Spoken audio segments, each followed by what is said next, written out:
এই সবগুলো কি আমি করেছি না আমার শাশুড়ি করেছে না কোথাও থেকে কেউ দিয়েছে আমাকে আর কি আরামসে বসে থেকে খাচ্ছি কোথায় আবার যাচ্ছি সব কিছু নিয়ে থাকছে আজকের ভিডিও।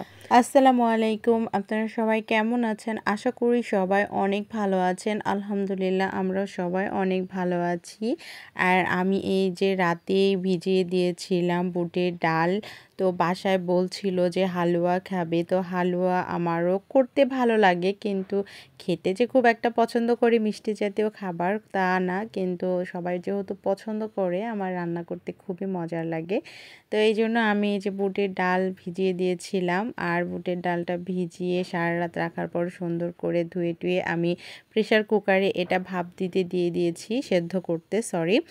আর এটা আপনারা যখন সেদ্ধ করবেন প্রেসার কুকারে তখন আপনারা কিন্তু এটা একদম লো হিটে দিয়ে সেদ্ধ করবেন। এতে করে কিন্তু আপনাদের চুলা কখনোই নষ্ট হবে না। এটা কিন্তু আমি এই যে ইন্ডাকশানে দিয়ে দিয়েছি, আপনারা যদি গ্যাসেও করেন সেক্ষেত্রেও কিন্তু অবশ্যই মিডিয়াম হিটে দেবেন। আর যদি আপনারা এমনি কড়াই বা সসপ্যান বা হাঁড়িতে বা যেটাতেই করেন সেটাতে তো আর চুলা নষ্ট হবার কোনো অপশন থাকেই না, বাট আপনারা যদি প্রেসার কুকারে করেন অবশ্যই লো হিটে দিবেন, তাহলে কিন্তু আর চুলা নষ্ট হওয়ার কোনো সম্ভাবনা থাকে না। আমি 2-3 রকমের হালুয়া করব বলে প্রসেসিং শুরু করে দিয়েছিলাম। যে কোনো জিনিস রান্নার আগে যদি আপনারা সব কিছু স্টেপ বাই রেডি করে রাখেন তাহলে কিন্তু খুব তাড়াতাড়ি হয়ে যায়। তো এই যে সকাল সকাল আর ছুটির দিন চলছে, ছুটির দিনে যে কোনো কিছু করতে কিন্তু বাসায় খুব আমার ভাল লাগে। তো এই যে আমি একটু হালুয়া করব, প্রথমে একটু সুজির হালুয়া করব বলে আমি ভেবে নিয়েছিলাম। তো প্রথমে সুজির হালুয়া করছি, আমি দিয়ে দিয়েছি একটু ঘি, তারপরে দিয়ে দিলাম আমি মেজারমেন্ট কাপের 2 কাপ সুজি, দিয়ে সুজিটা একটু ভেজে নিয়েছি। ভাজার পরে আমি সেখানে দিয়ে দিয়েছি গুঁড়া দুধ। এই হালুয়াটা কিন্তু খেতে অসম্ভব মজার হয়, আপনারা কেউ চাইলে কিন্তু বাসায় ট্রাই করতে পারেন, খুবই মজার হয়। নর্মালি যে সুজি খান সেই সুজির তুলনায় কিন্তু অনেক ভালো হয়। তো এইদিকে গুঁড়া দুধ এবং সুজিটা আমি হালকা করে ভেজে নিয়ে রেখে দিয়েছি। আর এইদিকে আমি একটা শিরা তৈরি করব। যতটুকু পরিমাণ সুজি নেবেন তার দ্বিগুণ নেবেন চিনি। আমি যেহেতু 2 কাপ সুজি নিয়েছি এজন্য 4 কাপ চিনি দিয়েছি, আর এখানে 1 কাপ পানি দিয়েছি। দিয়ে আমি দারচিনি, এলাচ, তেজপাতা দিয়ে দিচ্ছি। দিয়ে এটা আমি ততক্ষণ পর্যন্ত জাল করব যতক্ষণ পর্যন্ত না চিনি গলে যাবে। চিনিটা গলে যাবার সঙ্গে সঙ্গে কিন্তু চুলাটা অফ করে দিতে হবে, কারণ যদি শিরাটা অনেক বেশি আপনারা জাল করে ফেলেন তাহলে কিন্তু এই হালুয়াটা একটু সেনসিটিভিটি সহকারে করতে হয়, তাছাড়া কিন্তু খুবই সহজ বা ইজি। এই তো আমার কিন্তু বলক ওঠার সঙ্গে সঙ্গে আমি দেখুন আমার শিরাটা আমি সুজির মধ্যে ঢেলে দিচ্ছি, দিয়ে এটা সুন্দর করে নাড়তে থাকতে হবে। আর আগে থেকে যেহেতু আমি মৌরি একটু ভেজে গুঁড়ো করে রেখে দিয়েছি, আর এসব হালুয়াগুলোতে কিন্তু একটু মৌরির গুঁড়াটা দিলে খুবই সুন্দর একটা ফ্লেভার বের হয়, যেটা খেতে খুবই মজার হয়। দিয়ে যেটা নাড়তে থাকতে হবে। এই অবস্থায় চুলার হিটটা অবশ্যই মিডিয়াম টু লো হিটে রাখতে হবে, রেখে এটা নাড়তে থাকতে হবে। আর এই যে মৌরি গুঁড়াটা আমি দিয়ে দিয়েছি, আর এই পর্যায়ে আপনারা চাইলে ঘিটা এখনই অ্যাড করতে পারেন বা নামানোর আগ দিয়েও অ্যাড করতে পারেন। আমি একটু সামান্য নেড়ে মিশিয়ে নিয়েছি মৌরি গুঁড়া, তারপরে দিয়ে দিচ্ছি ঘি। আমি দিয়ে সুন্দর করে এটা নাড়তে থাকবো। এই যে দেখুন গোটা হয়ে এসছে কিন্তু, আর এটা একদমই শক্ত করে আবারও বলছি নামানো যাবে না। এটা যখন একটু আঠালো আঠালো হয়ে আসবে এ পর্যায়ে সুন্দর নামিয়ে নিতে হবে, তাহলে কিন্তু সুন্দর মতো সেট হয়ে যাবে। আমার হালুয়াটা হয়ে গেছে। আমি একটু যেটাতে আপনারা সেট করবেন সেটাতে একটু ঘি ব্রাশ করে ঢেলে ঠান্ডা করতে দিয়ে দেবেন। আর এই দিকে আমি যেটা করছি এটা হচ্ছে ময়দার হালুয়া। ময়দাটা আমি ঘিয়ে সুন্দর করে ভেজে নিচ্ছি, আর দিয়ে দেব গুঁড়া দুধ। গুঁড়া দুধটা আপনারা চাইলে এখানে দিতেও পারেন, নাও দিতে পারেন, তবে গুঁড়া দুধটা কিন্তু হালুয়াতে দিলে টেস্টটা একটু বেশি হবে। সুজির হালুয়াতেও আমি সেম যেভাবে করেছি এই হালুয়াটাও সেম একইভাবে, কিন্তু ময়দাটা শুধু লাল লাল করে একটু ভেজে নিতে হবে। আর যতটুকু পরিমাণ আপনি ময়দা নেবেন তার দ্বিগুণ নিতে হবে চিনি দিয়ে আমি শিরাটা সেম একই প্রসেসিংয়ে করে নিয়েছি। এই যে দেখুন নাড়তে থাকছি। এই হালুয়াটাও সেম একই প্রসেসিংয়ে করে নেবেন, কিন্তু টেস্টটা একটু ডিফারেন্ট হবে, খেতে কিন্তু অসম্ভব মজার হয়। মৌরি দিয়ে দিলাম আমি।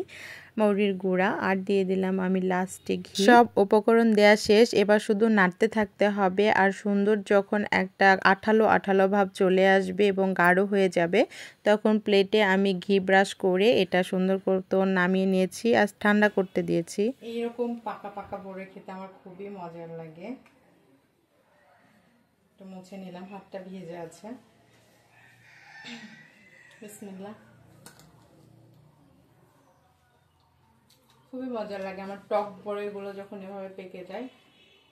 আমি শুকাতে দিয়ে অনেকগুলো খেয়েছি, অনেকগুলো। কালকে তো ভুল করে একটা বিচু খেয়ে নিয়েছে। হালুয়া করার পাশাপাশি তো দুপুরে রান্না করতে হবে। এদিকে আমি 2টা হালুয়া করে নিয়েছি, নিয়ে আমি এদিকে দুপুরে রান্না চড়িয়ে দিয়েছি। আর আমার সোনা পাখিটা আমার কাছে এসেছে, তার দাঁত নড়ছে, একটু দাঁত ব্যথা হয়েছে, সেটা আমাকে বলতে এসছে এবং আমাকে দেখাতে এসছে, মা আমার দাঁত ব্যথা হয়েছে, দাঁত নড়ছে। তো আমি আবার সেটা দেখছিলাম। আর এইদিকে এই যে শুরু করে দিয়েছি রান্না বান্না। আমি বড়ইয়ের আচার করব এবং আমি ছোট মাছ চচ্চড়ি করব, পুঁই শাক দিয়ে ডাল দিয়ে রান্না করব এবং একটু শিম ভাজি করে নিয়েছি। এইগুলো ছিল আজকের দিনের দুপুরের খাবার আমার। তো আমি সব কিছু এর মাঝখানে সেরে নিচ্ছিলাম। আর এইদিকে আমার গ্যাস শেষ হয়ে গেছিলো, যেহেতু বাসায় এক্সট্রা একটা সিলিন্ডার ছিল, তৎক্ষণাৎ আমি সিলিন্ডারটা চেঞ্জ করে নিয়ে আমি আবারও শুরু করে দিই রান্না বান্না। যেহেতু দুপুরের খাবার আগে করে নিতে হবে, আব্বা এবং বাবুর খাওয়া দাওয়া সব কিছু তো থাকে, এই জন্য টাইমলি দুপুরের খাবারটা হয়ে গেলে তারপরে যদি একটু দেরিও হয়ে যায় তখন কিন্তু আর টেনশন লাগে না। এই জন্য আমি দুপুরের খাবারটা আগে রেডি করে নিয়েছিলাম। আর এদিকে করব একটু শিম ভর্তা। শিম ভর্তাটা কিন্তু খেতে খুবই মজার লাগে। শিমের সিজন কিন্তু শেষ হতে চলেছে, আপনারা কিন্তু চাইলে এখনও শিম ভর্তা যারা খাননি তারা কিন্তু খেয়ে নিতে পারেন। শিমের মধ্যে আমি দিয়েছি রসুন আর কাঁচামরিচ দিয়ে আমি সেদ্ধ করে নিয়েছি শুকনো শুকনো করে। তারপরে নর্মালি পেঁয়াজ, শুকনো মরিচ বা কাঁচামরিচ এবং তেল লবণ দিয়ে আপনারা ভর্তা করে নেবেন, তাহলে কিন্তু হয়ে যাবে। আর সব কিছু রান্নাবান্না যখন শেষ আমার, তারপরে আমি করে নিয়েছি বুটের হালুয়াটা। বুটের হালুয়া করতে একটু বেশি টাইম লাগেই, এই জন্য আমি এটা লাস্টে রেখেছি, কারণ বুটটা সেদ্ধ করতে হয়, তারপরে সেটা একটু বেটে নিতে হয়, দেন তারপরে একটু সময়ও লাগে, যেহেতু এটা শুকনো শুকনো করতেও একটু সময় লাগে, এই জন্য বুটের হালুয়াটা একদম লাস্টে করে নিয়েছিলাম। তারপরে এই যে দেন আমার বুটের হালুয়া কিন্তু একদমই হয়ে এসছে। লাস্টে আমি একটু ঘি দিয়ে দিচ্ছি, আর এই লাস্টের ঘিটাই কিন্তু থেকে যায়। আমি শুরুতেও যতটাই ঘি দেই না কেন, কিন্তু লাস্টের ঘিটাই মনে হয় যেন সুন্দর মতো থেকে যায়। সর্বশেষে আমি করে নিব বড়ইয়ের আচার, কাকি দিয়ে পাঠিয়েছে মায়েদের গাছের টক বড়ই। তো বড়ইয়ের আচারটা আমি করে রান্নাবান্না শেষ করব, কারণ যেহেতু আব্বাকে নিয়ে একটু চোখে ডাক্তারের কাছে যেতে হবে, এই জন্য এই দিকে আমি খুবই তাড়াহুড়ো করছিলাম। তো এই যে আমি তেলে দিয়ে দিলাম রসুন, কালো সরিষা, এই তো শুকনা মরিচ সব কিছু দিয়ে তেলে দিয়ে গুড় দিয়ে আমি বড়ইয়ের আচারটা করে নিচ্ছিলাম। আর সুন্দর একটু আচারের মশলাটাও আমি দিয়ে দিয়েছি লাস্টে। খেতে মোটামুটি কিন্তু ভালোই হয়েছে। বড়ই তো শেষের পথেই। এই তো সেই দিন বড়ই উঠতে শুরু করলো, আবার কিন্তু শেষও হতে চলেছে। তো আসলে প্রকৃতির নিয়মটাই এমন, এই আসে এই চলে যায়। এই যে বসন্ত শুরু হয়ে গেছে, কত গাছে পাতা ঝরছে, আবার কত গাছে কিন্তু নতুন পাতা জন্মাচ্ছে, কত সুন্দর কিন্তু একটা পরিবেশ। যদিও বা বসন্তের খসখসে একটা কেমন বাতাস বয়, যেটা একদমই আমার ভালো লাগে না, আমার কি অনেকেরই হয়তো বা ভালো লাগে না, তারপরেও ভালো লাগে। অনেক দিকে দেখি যে ফুল ফুটেছে, গাছে পাতা ঝরছে, জন্মাচ্ছে। তো যাই হোক, সব কিছু মেনে নিয়েই প্রকৃতি।